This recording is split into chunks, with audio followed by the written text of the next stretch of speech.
Halo Tribuners, selamat jumpa di Tribun Ambon hari ini awal pekan Senin 2 Agustus 2021. Bersama saya Ajeng Hatalea akan kami hadirkan berita terbaru dari Kota Ambon dan sekitarnya. Selengkapnya di Tribun Ambon hari ini kita mulai dengan berita pertama. Ratusan pelayat iringi proses pemakaman Bupati Yasin Payapo. Jenazah Bupati Seram bagian Barat Yasin Payapo telah dimakamkan di pemakaman keluarga di kawasan Warasia, Kecamatan Sirimau, Kota Ambon. Pemakaman almarhum berlangsung Senin 2 Agustus 2021 sekitar pukul 11.00 waktu Indonesia Timur. Diketahui almarhum meninggal usai dinyatakan terpapar COVID-19, namun pemakaman tak dilakukan sesuai dengan prosedur COVID-19. Pemakaman tersebut dibanjiri pelayat, kerabat, serta rekan-rekan almarhum yang berdatangan dan mengantar jenazah Bupati Yasin Payapo ke tempat peristirahatan terakhir. Isak tangis keluarga serta rekan pecah saat upacara pelepasan jenazah Yasin Payapo. Terlihat anak Yasin Payapo, yakni Iqbal Payapo, tak kuasa menahan air mata. Setelah jenazah masuk ke liang lahat, Iqbal dan keluarganya menaburkan bunga di makam almarhum Yasin Payapo. Yasin Payapo meninggal dunia di kediamannya di Galunggung, Ambon pada Minggu 1 Agustus 2021 sekitar pukul 12.30 waktu Indonesia Timur.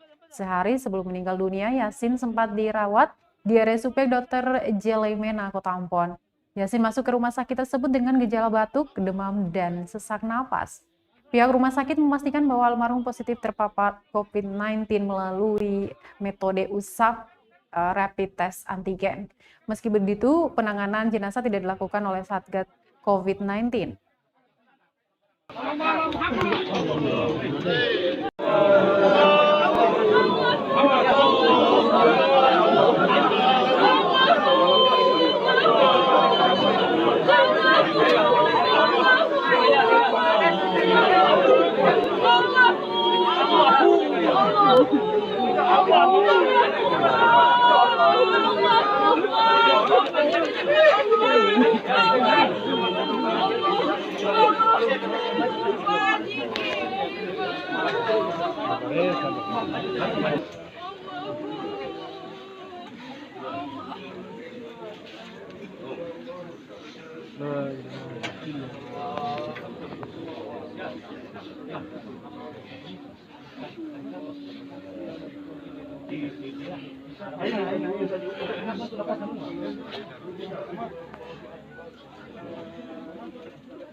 Dipastikan positif corona, keluarga Bupati Yasin Payapo menolak pemakaman sesuai prosedur COVID-19.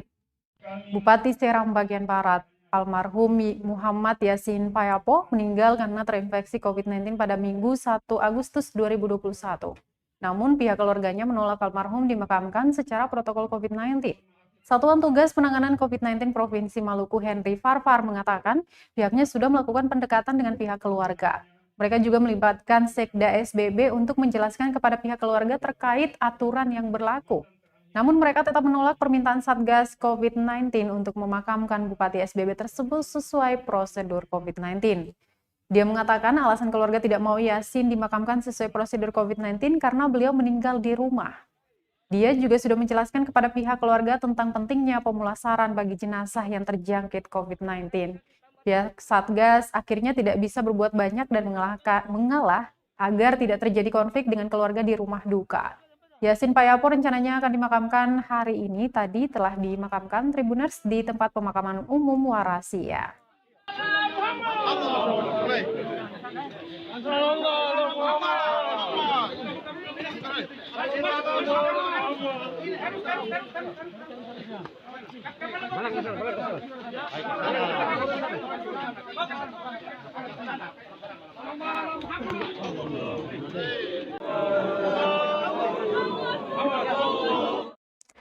Prosesi tabur bunga almarhum Payapo diiringi isak tangis keluarga.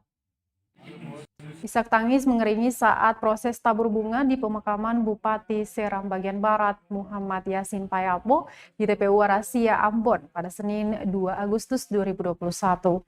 Jenazah almarhum Payapo tiba pukul 10.10 waktu Indonesia Timur, disambut keluarga serta kerabat almarhum yang sudah berada lebih dulu di lokasi pemakaman. Dari pantauan tribunambon.com di lokasi, usai membacakan doa untuk almarhum, prosesi tabur bunga pun dilakukan oleh keluarga. Terlihat istri dan anaknya Iqbal Payapo saling menguatkan bersama saudarinya yang lain. Iqbal beberapa kali memalingkan wajahnya dari makam untuk menyeka air matanya. Hingga saat ini, sebagian pelayat pada siang tadi terlihat masih bertahan di lokasi pemakaman putra terbaik SBB itu. Adapun pemakaman jenazah Bupati SBB Yasin Payapo telah dilaksanakan di pemakaman keluarga kawasan Warasia, Kecamatan Sirima, Kota Ambon. Pemakaman berlangsung pada Senin 2 Agustus 2021 sekitar pukul 11.00 waktu Indonesia Timur.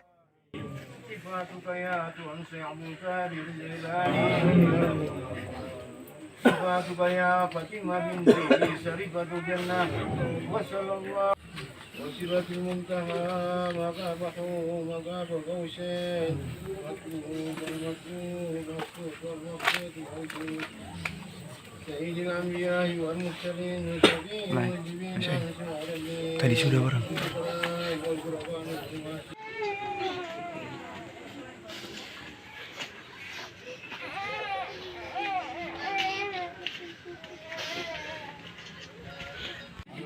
السماء الله السماء لم يلد ولم يولد ولم يكن له كفوا أحد. Sempat dirawat di RSUP Dr. Jelemena, almarhum Yasin Payapo punya keluhan awal sesak napas. Bupati Seram bagian Barat, almarhum Yasin Payapo sempat dilarikan ke RSUP Dr. Jelemena dengan keluhan sesak napas, batuk, dan demam.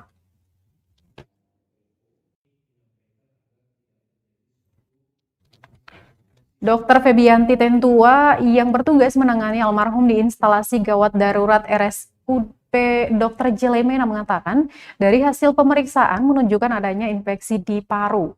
Diketahui almarhum sempat dirawat di RSUP Dr. Jelemena sebelum menghembuskan napas terakhir di kediaman pribadinya di kawasan Galunggung, Batu Merah, Sirimau, Kota Ambon. Saat masuk ke IGD pukul 18.00 waktu Indonesia Timur, tim medis di RSUP Dr. Jelemena langsung mengambil tindakan dengan melakukan pemeriksaan, termasuk melakukan pemeriksaan COVID-19 yang menjadi salah satu prosedur penanganan pasien di rumah sakit tersebut. Dari hasil rapid test antigen menunjukkan almarhum positif terpapar COVID-19. Direktur Pelayanan Medik Keperawatan dan Penunjang RSUP Lemena Ambon, Dr. Ian Aslian mengungkapkan penanganan tersebut terhadap almarhum dilakukan dengan cepat dan baik oleh tenaga kesehatan.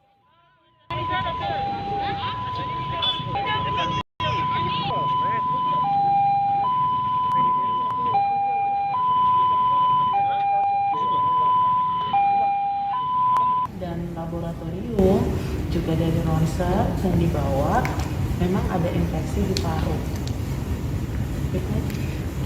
Dok, dari keluarga dia asma kayak gejala-gejala dia masuk Tidak ada kan kayak penyakit COVID asma. kalau dari keluarga katanya mah, dokter. Apa ada penyakit mah? Jadi keluarga dari tadi bilang itu bukan COVID tapi karena sakit mah, asam lambung. Itu gimana, Dok? Dari awal keluhannya itu demam, sesak dan batuk. Ya, sudah 1 minggu. Antigennya rapid antigen positif. Itu saja yang bisa saya sampaikan. Rapid antigen positif. السماء الله السماء لم يلد ولم يولد ولم يكن له كفوا أحد وصلى الله على رسولك سيدنا محمد وعلى آله وصحبه. Baik Tribuners, kita ke berita lain. Stok kebutuhan bahan pokok di Maluku masih aman hingga 2 bulan ke depan. Meskipun masih dalam situasi PPKM, stok bahan pokok di Maluku masih terjaga dan aman hingga 2 bulan ke depan. Dinas Perindustrian dan Perdagangan Provinsi Maluku selalu melakukan pemantauan guna mencukupi kebutuhan masyarakat. Menurut Kepala Bidang Perdagangan Dalam Negeri Disperindak, Poli Jamlean, masyarakat tidak perlu khawatir kesulitan bahan pokok. Dia mengatakan pantauan dilakukan di 21 distributor yang berada di Kota Ambon. Sementara itu, pihak Disperindak juga terus melakukan koordinasi dengan beberapa sentra yang berasal dari luar Maluku. Koordinasi tersebut guna tetap menjaga ketersediaan stok bahan pokok bagi masyarakat. Beberapa provinsi yang menjadi sentra produksi andalan Maluku, salah satunya berasal dari Jawa Timur. Bahan pokok yang didistribusikan dari Jawa Timur yakni beras, telur, susu, terigu, hingga bawang-bawangan. Selain itu, Bitung, Sulawesi Utara juga merupakan salah satu sentra produksi yang mendistribusikan sayur-sayuran untuk Maluku. Sedangkan Sulawesi Selatan merupakan pusat distribusi komoditas jenis cabai dan bawang. Sebelumnya, banyak masyarakat yang merasa khawatir dengan ketersediaan bahan pokok karena penerapan PPKM masih berlangsung di sebagian besar wilayah di Indonesia, sehingga ditakutkan distribusi dapat tersendat.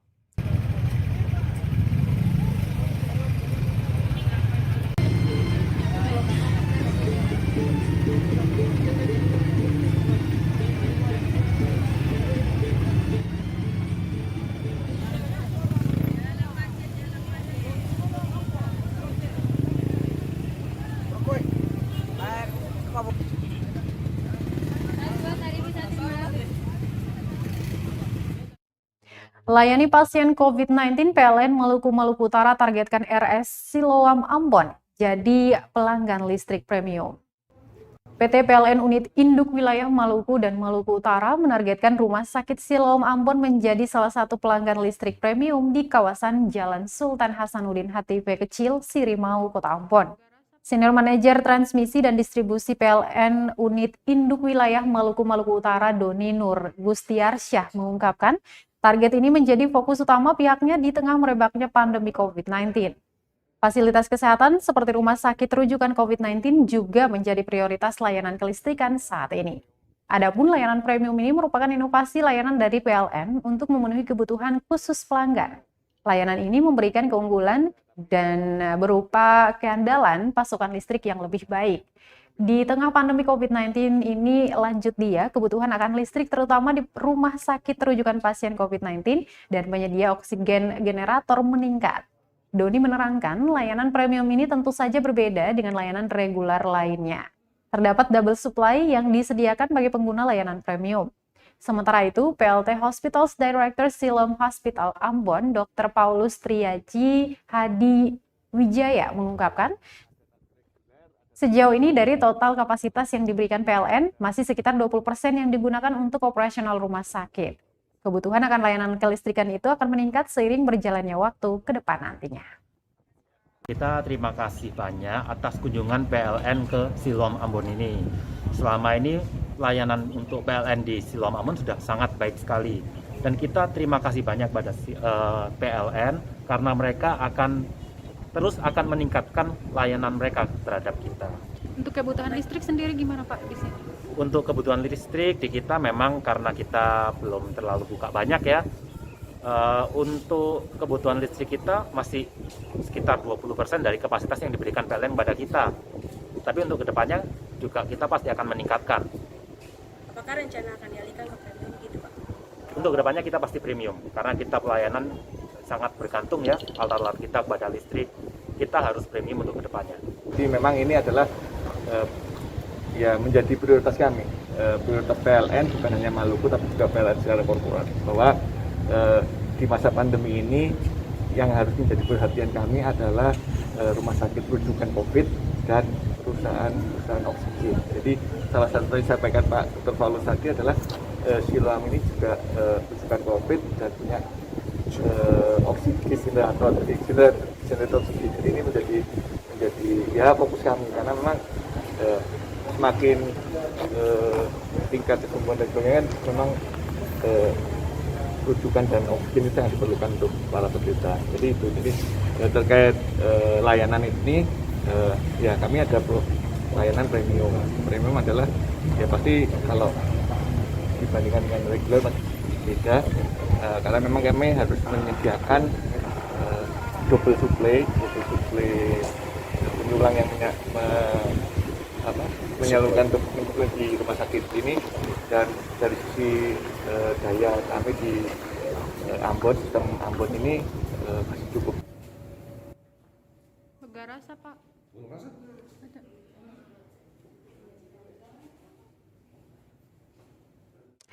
Baik Tribuners, dari Kota Ambon kita ke Kabupaten Maluku Tengah, Kota Masoi tentunya. Polres Maluku Tengah gelar vaksinasi presisi on kampus target seluruh mahasiswa aktif. Polres Maluku Tengah menggelar vaksinasi presisi on kampus dengan menggandeng organisasi kemahasiswaan dan organisasi kemasyarakatan pemuda pada Senin 2 Agustus 2021. Hal itu dilakukan dalam rangka upaya mengejar target 1 juta vaksin agar masyarakat Indonesia segera terbentuk herd immunity-nya dan bersama-sama memutus penyebaran COVID-19. Vaksinasi presisi on kampus tersebut merupakan program pemerintah pusat dalam rangka pencapaian sehari 1 juta vaksin. Kapolres Maluku Tengah AKBP Rosita Humasugi mengatakan, program vaksinasi presisi on kampus merupakan program pemerintah pusat yang dilakukan seluruh jajaran Polres di daerah. Ditargetkan seluruh mahasiswa yang ada di Kota Masoi dapat menerima vaksin tersebut. Berdasarkan pantauan tribunambon.com di lapangan, tampak ratusan mahasiswa dari organisasi himpunan kemahasiswaan seperti PMII, HMI, GMNI, IMM, dan BEM Kampus Site Perintah Masohi juga turut menghadiri vaksinasi tersebut yang digelar di kampus Tia Site Perintah di kawasan Jalan Baru Sugiarto, Puncak RT 4, Kelurahan Namaelo, Kecamatan Kota Masohi. Rosita mengungkapkan vaksinasi presisi on kampus merupakan salah satu terobosan yang terus dilakukan seluruh jajaran Polres di daerah untuk percepatan vaksinasi. Sebelumnya, Polres Maluku Tengah telah membuat inovasi vaksinasi massal di kota tersebut dan bekerja sama dengan satuan TNI setempat. Vaksinasi ini sendiri selain menyasar mahasiswa, juga seluruh dosen atau akademisi yang ada di sejumlah kampus yang ada di Maluku Tengah. Di lokasi yang sama, Kepala Setia Site Perintah Masohi, Aijaran Watihelu mengatakan, pihaknya menyambut baik kegiatan tersebut dan berterima kasih kepada Kapolres karena telah memilih kampus yang dipimpinnya itu menjadi lokasi vaksinasi.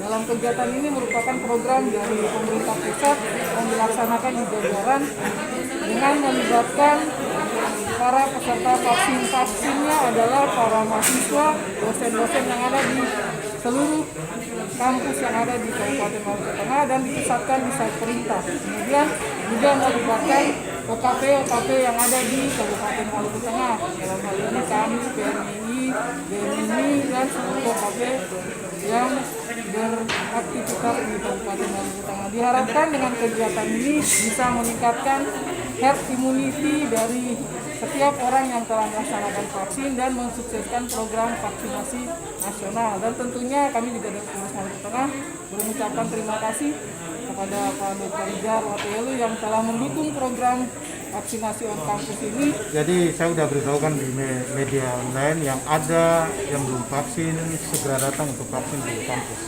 Jadi satu kewajiban bagi kampus untuk mendukung program pemerintah.